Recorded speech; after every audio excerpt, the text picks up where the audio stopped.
Good morning student. बेटा, आशा है कि आप सभी अपने घर पर कुशल होंगे। देखो बेटा, कोविड के लगातार केस बढ़ते जा रहे हैं। तो बेटा, कोविड की जो गाइडलाइन है उसकी पालना कीजिए, अपने घर में रहिए, खुद को सुरक्षित करें और दूसरों को भी सुरक्षित करें आप। ठीक है बेटा।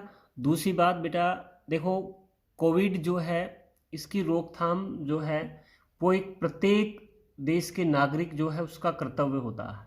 केवल सरकार ही नहीं, कि जब प्रत्येक व्यक्ति जो है इस चीज़ को समझेगा और उसकी पालना करेगा तभी हम इससे मुकाबला कर पाएंगे और इससे जीत पाएंगे। तो कोविड जो है उसको ध्यान में रखते हुए बेटा आप अपने घर में रहें, ठीक है, और घर पे अपनी पढ़ाई जो है वो सुचारू रूप से रखें और कोविड की जो गाइडलाइन है उसकी पालना करें, मास्क लगाएं, कहीं निकलने की ज़रूरत हो यानी विशेष परिस्थितियों में ही आप घर से बाहर निकलिए, अति आवश्यक होने की स्थिति में। और जो कोरोना की गाइडलाइन है, मास्क को जो दूरी है उसको बनाए रखिए, हाथ हैं उनको बार बार धोइए साबुन से, ठीक है बेटा। और जो अफवाहें हैं उन पर ध्यान ना दीजिए कि ये आती हैं कि अफवाहें कि भाई प्रमोट कर दिए जाएंगे। एक बार प्रमोट होने के बाद कभी भी यूनिवर्सिटी दोबारा प्रमोट नहीं करती है। ये आपको अच्छे से याद रखना है कि ये अफवाहें आती हैं कि प्रमोट हो जाएंगे और प्रमोट के नाम से पढ़ाई बिल्कुल बंद हो जाएगी आपकी। तो ये बिल्कुल आपको नहीं सोचना है। तो आप किसी भी स्थिति में प्रमोट की आपकी संभावना नहीं है। आपके पेपर होंगे, कब होंगे, कैसे होंगे, ये आपको बता दिया जाएगा। टाइम है आपके पास, सिलेबस भी बहुत कम है, तो एक बहुत अच्छा मौका है अपने पास एक अच्छा रिजल्ट लेने का। तो सभी से बेटा यही है कि अपनी जो पढ़ाई है वो सुचारू रूप से करें और कोविड की जो गाइडलाइन है उसकी पालना करें, ठीक है बेटा। तो ये है जो है हमने जनरल चीज़ें हमने पढ़ी बारे में, ये जो कोविड क्या होता है उसके बारे में, उसको ध्यान में रखना है और अपनी पढ़ाई सुचारू रूप से करनी है, ठीक है बेटा। आज अपना अगला टॉपिक है डेवलपमेंट ऑफ स्पोरेंजियम यानी बीजाणुधानी। बीजाणुधानी जो है उसका विकास पढ़ना है टेरिडोफाइटा में। टेरिडोफाइटा जो है उसमें बीजाणुधानी जो है उसका विकास कैसे होता है, ठीक है बेटा। अब किसी भी स्पोरोफाइटिक जो प्लांट होता है, बीजाणुद्भिद जो पादप होता है, उसमें स्पोरेंजियम यानी बीजाणुधानी जो है इसकी उत्पत्ति, किसी भी स्पोरोफाइटिक जो प्लांट होता है उसमें बीजाणुधानी की जो उत्पत्ति है वो स्पोरोफिल या इसे कह सकते हैं बीजाणुपर्ण के द्वारा होती है। बीजाणुधानी की जो उत्पत्ति है वो स्पोरोफिल या बीजाणुपर्ण जो है उसके द्वारा इसकी उत्पत्ति होती है। बीजाणुधानी की उत्पत्ति किससे होगी? बीजाणुपर्ण के द्वारा होती है। स्पोरोफिल जो है इसकी सभी जो कोशिकाएं हैं ये बीजाणुधानी जो है उसका निर्माण करती हैं। स्पोरोफिल की जो कोशिकाएं होती हैं यही क्या बनाती हैं? बीजाणुधानी का निर्माण करती हैं। स्पोरोफिल यानी बीजाणुपर्ण जो है उसकी कोशिकाएं क्या बनाएंगी? बीजाणुधानी जो है उसका निर्माण करती हैं। बीजाणुधानी के निर्माण में कितनी कोशिकाएं भाग लेती हैं?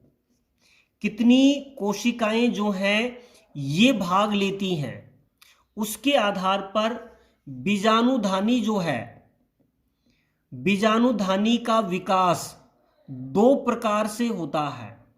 भाई बीजाणुधानी जो है उसके निर्माण में कितनी कोशिकाएं भाग लेती हैं, उसके आधार पर बीजाणुधानी का विकास दो प्रकार से होता है। कि जो बीजाणुपर्ण है उसकी कितनी कोशिकाएं स्पोरेंजियम यानी बीजाणुधानी के निर्माण में भाग लेती हैं। उसके आधार पर जो है बीजाणुधानी का विकास 2 प्रकार से होता है। ठीक है बेटा, जिसमें हम आज पहला प्रकार पढ़ेंगे वो है यूस्पोरेंजिएट।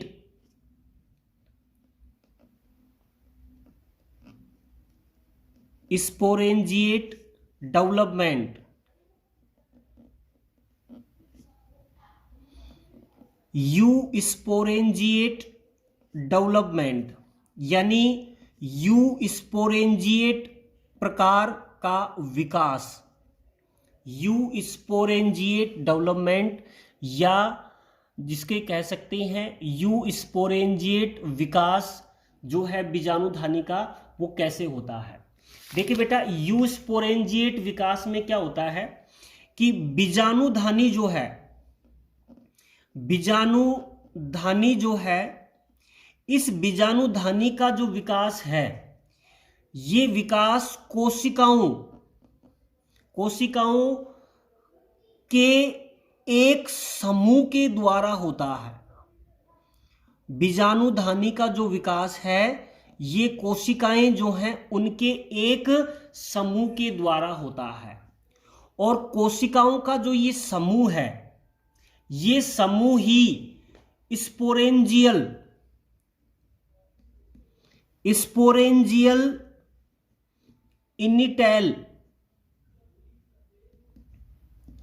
इनिटैल या इसको कह सकते हैं बीजाणुधानी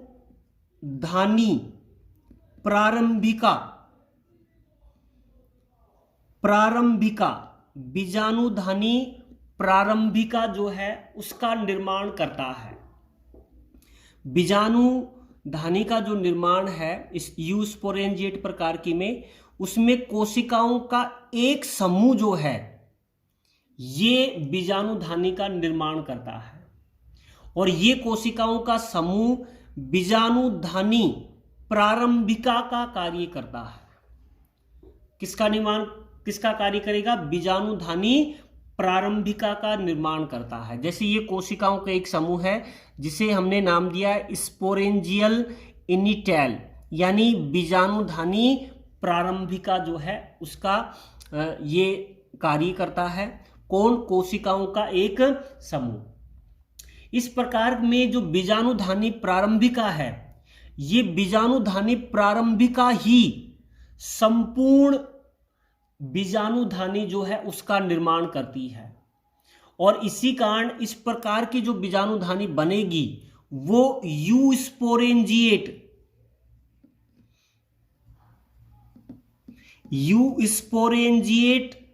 प्रकार का डेवलपमेंट कहलाता है कि कोशिकाओं का एक समूह मिलकर संपूर्ण बीजाणुधानी का निर्माण करता है। तो ऐसी बीजाणुधानी जो है वो यूस्पोरेंजिएट जो है बीजाणुधानी कहलाएगी। और ये जो डेवलपमेंट है वो कहलाएगा यूस्पोरेंजिएट डेवलपमेंट कहलाता है, जिसमें कोशिकाओं का एक समूह जो है ये संपूर्ण बीजाणुधानी का निर्माण करता है। ठीक बेटा, अब इस विकास में कैसे होता है कि जो कोशिकाएं हैं बीजाणुधानी प्रारंभिका है, अब इस बीजाणुधानी प्रारंभिका में एक परिणत विभाजन होगा। कौन सा विभाजन होता है बेटा? परिणत विभाजन होता है। और इस परिणत विभाजन से कोशिकाओं की 2 परतें बनती हैं। बाहर की जो परत बनती है वो कहलाती है प्राइमरी पेरिटियल सेल्स, जो बाहर की ओर बनती हैं, जिसे प्रारंभिक कोशिकाएं कहा जाता है। और अंदर की ओर जो कोशिकाएं बनती हैं, अंदर की ओर उसे बोला जाता है प्राइमरी स्पोरेंजियस सेल कहा जाता है, प्राथमिक बीजाणुधानी कोशिकाएं। ठीक है बेटा, तो सबसे पहले जो बीजाणुधानी आरंभिका है या प्रारंभिका जिसको कह सकते हैं आप, इस प्रारंभिका में इन 2 सेल्स की बात कर रहे हैं, इसमें परिणत विभाजन होगा। तो 2 से 4 सेल बनेंगी। जो बाह्य सेल हैं वो कहलाएंगे प्राइमरी पेरिटियल सेल्स कहलाती हैं। प्रारंभिक कोशिकाएं, और दूसरी प्राइमरी स्पोरेंजियस सेल कहलाती हैं, जिन्हें प्राथमिक बीजाणुधानी कोशिकाएं कहा जाता है। ठीक बेटा, प्राइमरी पेरिटियल सेल जो हैं ये आगे चलकर विभाजित होती हैं और विभाजित होकर जो बीजाणुधानी है, स्पोरेंजियम है, उसकी भित्ति का निर्माण करती हैं। ये जो बाह्य परतें हैं, ये बाह्य परतें आगे विभाजित होकर तीन परतीय बाह्य भित्ति जो है उसका निर्माण करती है। यानी ये जो बाह्य दो कोशिकाएं हैं ये आगे लगातार विभाजित होंगी और विभाजित होकर बीजाणुधानी जो है उसकी बाह्य भित्ति जो है उसका निर्माण करती है। ठीक बेटा, उसके बाद जो प्राइमरी स्पोरेंजियस सेल जो है ये आगे चलकर जो है स्पोरेंजियस टिश्यू यानी बीजाणुधानी उत्तक का निर्माण करती हैं। भाई बाह्य परतें जो हैं उन्होंने तो किसका निर्माण किया, बीजाणुधानी जो है उसकी भित्ति का निर्माण किया, और आंतरिक जो परत है जिसे प्राइमरी स्पोरेंजियस सेल नाम दिया, ये आगे विभाजित होकर स्पोरेंजियस टिश्यू यानी बीजाणुधानी उत्तक जो है उसका निर्माण करती हैं। ठीक है बेटा, बीजाणुधानी उत्तक जो है इसकी प्रत्येक कोशिका जो है, बीजाणुधानी उत्तक जो है इसकी प्रत्येक कोशिका जो है ये आगे चलकर स्पोर मदर सेल में परिवर्तित हो जाती है। यानी बीजाणु मात्र कोशिका में परिवर्तित हो जाती है। भाई बाह्य जो परतें थी उन्होंने तो लघु बीजाणुधानी जो है उसकी भित्ति का निर्माण किया, वाल जो है उसकी भित्ति बनाए, और जो स्पोरेंजियम टिश्यू का जो निर्माण करती है आंतरिक भित्ति की जो कोशिकाएं हैं, उस उत्तक की जो कोशिकाएं हैं वो आगे चलकर स्पोर मदर सेल्स यानी बीजाणु मात्र कोशिका जो है उसका निर्माण करती हैं। ठीक है बेटा, और बीजाणु मात्र जो कोशिका होती हैं इनमें अर्धसूत्री विभाजन के द्वारा जो है बीजाणु चतुष्क का निर्माण करती हैं।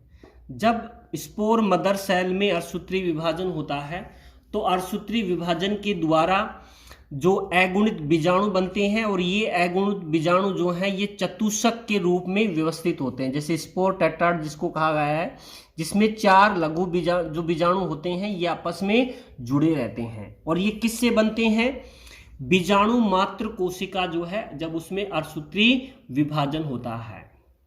ठीक है बेटा, तो बीजाणु चतुष्क जो है उसका निर्माण होता है। सबसे आंतरिक परत होती है बीजाणुधानी की जो भित्ति है उसकी सबसे आंतरिक परत जो है, ये सबसे आंतरिक परत जो है ये टेपिटम कहलाती है। क्या कहलाती है, टेपिटम। सबसे आंतरिक परत ये बाह्य परत है, ये मध्य परत है, तीन परती होती है भित्ति, बाह्य परत, मध्य परत और सबसे आंतरिक परत क्या है, टेपिटम है। और टेपिटम की जो कोशिकाएं हैं ये लघु बीजाणुजनक बीजाणु जो बनते हैं, बीजाणु चतुष्क जो बनता है, इस बीजाणु चतुष्क को पोषण प्रदान करती हैं। क्या प्रदान करती हैं बेटा, पोषण प्रदान करने का कार्य करती हैं। तो ये है लघु बीजाणु चतुष्क जो चार लघु बीजाणु हैं, और ये लघु बीजाणुधानी जो है उसकी भित्ति है। भित्ति तीन परती है, बाह्य परत है, मध्य परत है और आंतरिक परत क्या है इसमें, टेपिटम। और टेपिटम का कार्य क्या हो गया, बीजाणु जो चतुष्क बनता है, स्पोर टेट्राड जो बनता है उसको ये पोषण प्रदान करती है। तो ये है यू स्पोरिएंजिएट प्रकार का बीजाणुधानी का विकास। और ये किन में मिलता है, इसके एग्जाम्पल क्या हैं, एक तो है इसमें साइलोटम जो है उसमें ये पाया जाता है। लाइकोपोडियम जो है उसमें ये पाया जाता है। उसके अलावा सिलीजिनेला जो है उसमें जो बीजाणुधानी का जो परिवर्धन विकास है वो यू स्पोरियंजेट प्रकार का होता है। ठीक है बेटा, इसको बेटा एक बार दोबारा समझना। हमने स्टार्ट किया था लघु बीजाणुधानी जो है उसका विकास। ठीक है बेटा, लघु बीजाणुधानी का विकास किससे होगा? बीजाणुपर्ण जो है, बीजाणुधानी का जो विकास होगा वो किससे होगा? बीजाणुपर्ण से होता है। अब बीजाणुपर्ण की कितनी जो कोशिकाएं हैं ये बीजाणुधानी के निर्माण में भाग लेती हैं, इसके आधार पर बीजाणुधानी का जो परिवर्धन है, विकास है, वो 2 प्रकार का है, जिसमें आज हमने पढ़ा यू स्पोरियंजेट प्रकार का डेवलपमेंट।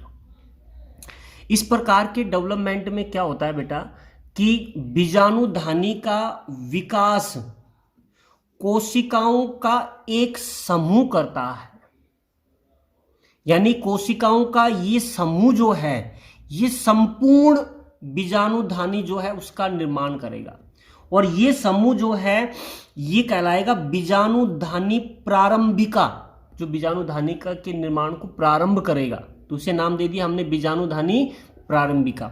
इसी बीजाणुधानी प्रारंभिका से संपूर्ण बीजाणुधानी जो है उसका निर्माण होता है कोशिकाओं के एक समूह से, और इसी कारण इसे यू स्पोरियंजेट प्रकार का डेवलपमेंट कहा जाता है। और इस प्रकार जो बीजाणुधानी बनती है वो स्पोरेंजिएट बीजाणुधानी कहलाती है, यू स्पोरियंजेट बीजाणुधानी कहलाती है। ठीक है बेटा, अब इसमें क्या होता है कि सबसे पहले जो बीजाणुधानी प्रारंभिका है, ये प्रारंभिका कोशिकाओं का एक समूह है, इसमें क्या हुआ? एक परिणत विभाजन, 2 से कितनी कोशिकाएं बनी? 4, 2 परतें बन गई। बाह्य परत जो है ये बीजाणुधानी की क्या बनाएगी? भित्ति जो है उसका निर्माण करेगी, और ये भित्ति कितनी है? 3 परतीय होती है। ठीक है, अंदर वाली जो कोशिकाओं का समूह है ये स्पोरेंजियस टिश्यू यानी बीजाणुधानी उत्तक का निर्माण करती हैं। भाई बाह्य परत ने तो क्या बना दी? भित्ति बना ली, और अंदर वाली जो कोशिकाएं हैं उन्होंने बीजाणुधानी उत्तक का निर्माण करती हैं। ठीक है बेटा, अब देखो क्या होता है इसमें कि बीजाणुधानी की जो भित्ति है उसमें 3 परतें हैं, बाह्य परत, मध्य परत और आंतरिक परत। आंतरिक परत क्या कहलाती है? टेपिटम कहलाती है। और अंदर जो बीजाणु उत्तक था, ये बीजाणु उत्तक जो है उसकी सभी कोशिकाएं किस में परिवर्तित हो जाएंगी? बीजाणु मात्र कोशिका में परिवर्तित हो जाती हैं, स्पोर मदर सेल्स, और ये स्पोर मदर सेल हमेशा द्विगुणित अवस्था में होती हैं। ठीक है बेटा, अब स्पोर मदर सेल जो है, अब इसमें अर्धसूत्री विभाजन होता है। इसमें कौन सा विभाजन होगा? अर्धसूत्री विभाजन। और अर्धसूत्री विभाजन होने से अगुणित बीजाणु चतुष्क बनती हैं। अगुणित बीजाणु चतुष्क यानी 4 बीजाणु जो हैं जो आपस में जुड़े रहते हैं, ये है स्पोर टेट्राड यानी बीजाणु चतुष्क होता है। ये किससे बनेंगे? जब एक बीजाणु मात्र कोशिका में अर्धसूत्री विभाजन होगा तो बीजाणु चतुष्क यानी 4 बीजाणुओं का निर्माण होता है। ठीक है बेटा, तो और साथ में जो बीजाणुधानी जो है उसकी आंतरिक परत जो अभी बताई थी वो क्या है? टेपिटम। और टेपिटम का कार्य क्या है? बीजाणु चतुष्क जो है उसको पोषण प्रदान करना। और इस प्रकार का जो यू स्पोरियंजेट डेवलपमेंट है ये किन में मिलता है? साइलोटम में, लाइकोपोडियम में, सिलिजिनेला जो है उसमें पाया जाता है। यानी आपको यू स्पोरेंजिएट प्रकार में क्या समझना है कि इसमें कोशिकाओं का एक समूह है, और ये कोशिकाओं का जो समूह है वो बीजाणुपर्ण पर उपस्थित है जो संपूर्ण बीजाणुधानी का निर्माण करेगा, और ये समूह जो है बीजाणुधानी प्रारंभिका के रूप में कार्य करेगा, जिसमें परिणत विभाजन होगा। बाहरी जो परत है वो बीजाणुधानी की भित्ति बनाएंगी जो 3 परतीय होती है। आंतरिक जो परत है वो बीजाणुधानी उत्तक का निर्माण करेगी। बीजाणुधानी उत्तक की कोशिकाएं स्पोर मदर सेल में परिवर्तित हो जाती हैं, और स्पोर मदर सेल में जब अर्धसूत्री विभाजन होगा तो बीजाणु चतुष्क का निर्माण होगा और इस बीजाणु चतुष्क को पोषण प्रदान करेंगी भित्ति की आंतरिक परत टेपिटम की कोशिकाएं। ठीक है बेटा, तो ये हो गया you sporangiate development of sporangium, यानी बीजाणुधानी जो है उसका यू स्पोरेंजिएट विकास, जो किन में मिलेगा, साइलोटम, लाइकोपोडियम और सिलिजिनेला में। ठीक है बेटा, आज के लिए इतना ही। Thank you.